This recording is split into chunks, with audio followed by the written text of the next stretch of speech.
गणपती बाप्पा मोरया, मंगलमूर्ती मोरया. बाप्पाच्या कृपेने तुमच्या सर्व इच्छा मनोकामना पूर्ण हो. आज मी तुम्हाला श्री गणेशाच्या विवाहाची कथा सांगणार आहे. त्यामुळे व्हिडिओ स्किप न करता शेवटपर्यंत जरूर बघा. चॅनलवरती नवीन असाल तर चॅनल लाईक करा आणि सबस्क्राईब देखील करा. तसेच कमेंटमध्ये गणपती बाप्पा मोरया लिहायला विसरू नका, जेणेकरून आपल्याला देखील भगवान श्री गणेशांचा आशीर्वाद हा प्राप्त होईल. आता सर्वांनाच माहीत आहे, श्री गणेशाच्या बरोबर त्यांच्या दोन बायका रिद्धी सिद्धी आणि त्यांची मुलं शुभलाभ यांची पूजा केली जाते. रिद्धी म्हणजे बुद्धी आणि विवेकाची देवी आणि सिद्धी म्हणजे यशाची देवी असे. स्वस्तिकाच्या दोन्ही वेगवेगळ्या रेषा रिद्धी सिद्धीला दर्शवतात. सिद्धी शब्दाचा अर्थ आहे यश. सिद्धी म्हणजे एखाद्या कामात निपुण असणे. सिद्धी या शब्दाचा अर्थ चमत्कार किंवा गुढ असे समजले जाते. पण योगानुसार सिद्धीचा अर्थ इंद्रियांची पुष्टीकरण आणि सामान्यता म्हणजे पाहणे, ऐकणे आणि समजून घेण्याची क्षमता विकसित करणे. सिद्धी दोन प्रकारच्या असतात, एक परा आणि दुसरी अपरा. विषयाशी निगडीत सर्व प्रकारचे उत्तम, मध्यम आणि अधम सिद्धींना अपरा सिद्धी म्हटले जाते. ही मुमुक्षांसाठी असते. या व्यतिरिक्त ज्या स्वरूपाच्या अनुभवाच्या उपयुक्त सिद्धी आहेत त्या योगीराजसाठी वापरणे योग्य परासिद्धी आहेत. भगवान शिवशंकरांचे पुत्र श्री गणेशाचे लग्न प्रजापती विश्वकर्माच्या रिद्धी आणि सिद्धी नावाच्या दोन मुलींबरोबर झाले. सिद्धीपासून क्षेम आणि रिद्धीपासून लाभ नावाची मुले झाली. लोक परंपरेत याला शुभलाभ असे म्हणतात. गणेशाचे लग्न देखील अतिशय रोचक परिस्थितीमध्ये झाले. त्यांचे लग्न होत नव्हते. या लग्नाची देखील सर्व चर्चा सर्व पुराणांमध्ये मनोरंजक पद्धतीने आपल्याला बघायला मिळते. भगवान गणेश हे हिंदू धर्मातील प्रथम पूज्य देव मानले जातात. कोणतेही शुभ कार्य करण्यापूर्वी त्यांचे नाव घेतले जाते. त्यांचे नाव घेतल्याशिवाय कोणतेही कार्य हे सुरळीत पद्धतीने पूर्णच होऊ शकत नाही. गणपतीच्या पूजेत कोणत्या वस्तू अर्पण केल्या पाहिजेत आणि कोणत्या निषिद्ध मानल्या जातात हे आपल्या सर्वांना माहीत आहे. गणपतीच्या पूजेत तुळशीचा वापर करणे निषिद्ध मानले जाते. पण त्यामागील दंतकथेबद्दल तुम्हाला माहीत आहे का? तर गणपती बाप्पाला तुळस ही अर्पण केली जात नाही. पौराणिक कथेनुसार राजाची कन्या तुळस ही लग्नाच्या इच्छेने तीर्थयात्रेवर निघाली. तीर्थयात्रेदरम्यान तुळशीने पाहिले की श्री गणेश हे गंगेच्या किनाऱ्यावर तपश्चर्या करत होते. पौराणिक कथेनुसार भगवान तपश्चर्येमध्ये विलीन होते. त्यांच्या शरीरावर चंदन लागले होते, गळ्यात रत्नांची माळ होती, कमरेत रेशमचे पितांबर गुंडाळलेले होते. ते एका सिंहासनावर बसून तपश्चर्या करत होते. गणपतीचे ते सुंदर स्वरूप पाहून तुळस ही अत्यंत मंत्रमुग्ध झाली. तिने त्यांच्याशी लग्न करण्याची इच्छा व्यक्त करत गणपतीची तपश्चर्या भंग केली. भगवान गणेश हे पाहून संतप्त झाले आणि तुळशीचे हे कार्य अशुभ असल्याचे वर्णन त्यांनी केले. तुळशीचा हेतू जाणून घेतल्यानंतर ते म्हणाले की मी ब्रह्मचर्य आहे आणि त्यांच्या लग्नाचा प्रस्ताव फेटाळून लावला. हे ऐकून तुळशी संतापली आणि तिने भगवान गणपतीला शाप दिला की तुझे एक नाही तर दोन विवाह होतील. यावर भगवान गणेशानेही तिला शाप दिला की तुझे लग्न एका राक्षसासोबत होईल. हे ऐकून तुळशीने गणेशाची माफी मागितली. तेव्हा गणेशजी म्हणाले की तुझे लग्न शंखचूर्ण नावाच्या राक्षसासोबत होईल, पण तू रूपाचे रूप धारण करशील.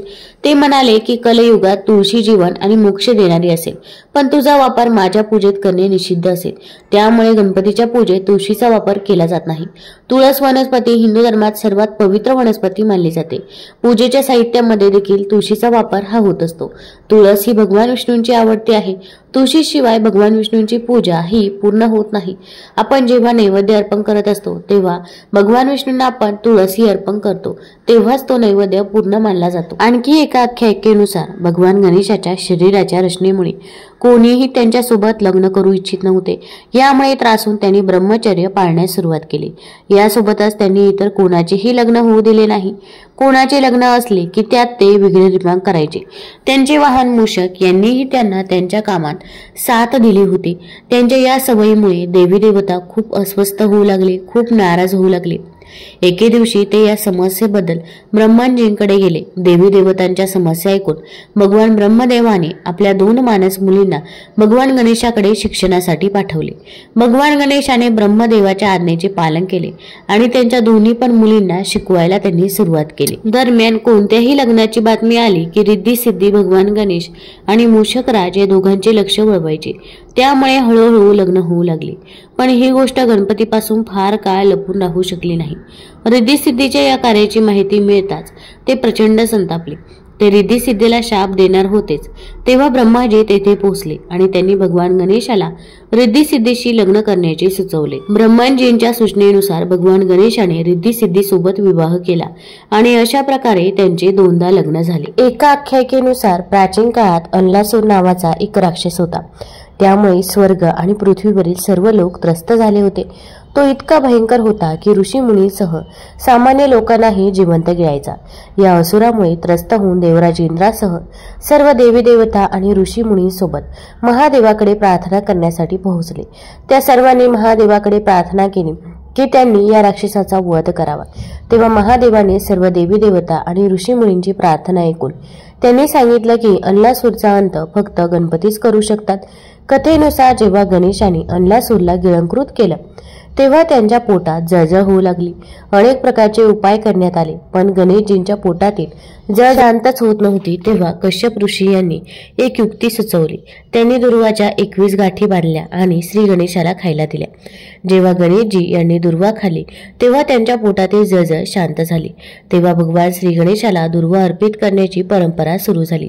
गणेशजींच्या पूजेत याचं मोठं महत्त्व आहे। दुर्वामुळे पोटातील जळजळ तर कमी होतेच, त्याशिवाय अनेक प्रकारच्या आजारांमध्येही यामुळे आराम मिळतो। यामुळे आयुर्वेदातही याला मोठं महत्त्व आहे। एकदा शिवाप्रमाणेच गणेशाने भगवान परशुरामला कैलास पर्वतावर जाण्यापासून रोखले।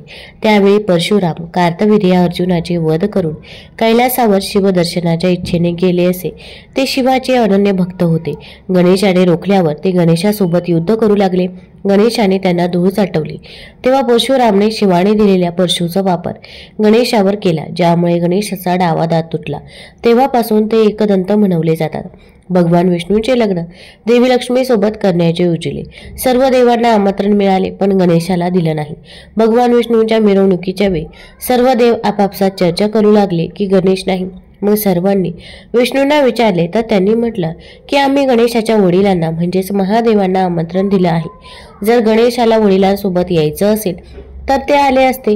तर काही जण म्हणू लागले की ते जास्त खातात आणि ते आले तरी त्यांना घराच्या संरक्षणासाठी बसवून देण्यात येईल। नंतर ही गोष्ट गणेशाला समजताच त्यांनी आपल्या मूषक सैन्याला पुढे पाठवून वाटेला खालून पोकळ करून दिले।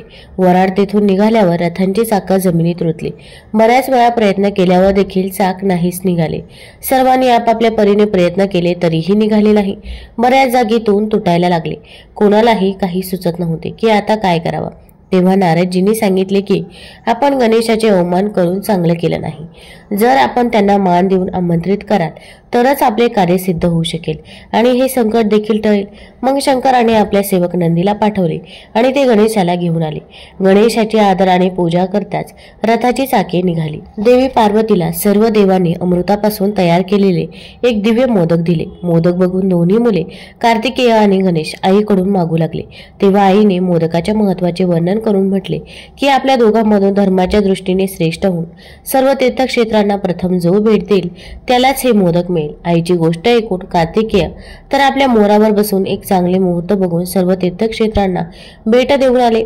येथे गणेशाचं वाहन उंदीर असल्यामुळे ते असं करण्यास असमर्थ होते। तेव्हा गणेशाने अत्यंत आदराने आपल्या आई वडिलांच्या भोवती प्रदक्षिणा घालून त्यांच्या समोर जाऊन उभे राहिले। हे बघून आई पार्वती म्हणाल्या की सर्व तीर्थक्षेत्रामध्ये केलेले स्नान, सर्व देवांना केलेला नमस्कार, सर्व यज्ञाची फलप्राप्ती, सर्व प्रकारचे उपवास, मंत्र, योग आणि संयमाचे पालन हे सर्व आई वडिलांच्या पूजेच्या 16व्या भागाच्या बरोबर देखील असू शकत नाही। म्हणून हे श्री गणेश शेकडो पुत्र आणि शेकडो गणांच्या पेक्षा वर आहे। म्हणून हे मोदक मी श्री गणेशाला देत आहे।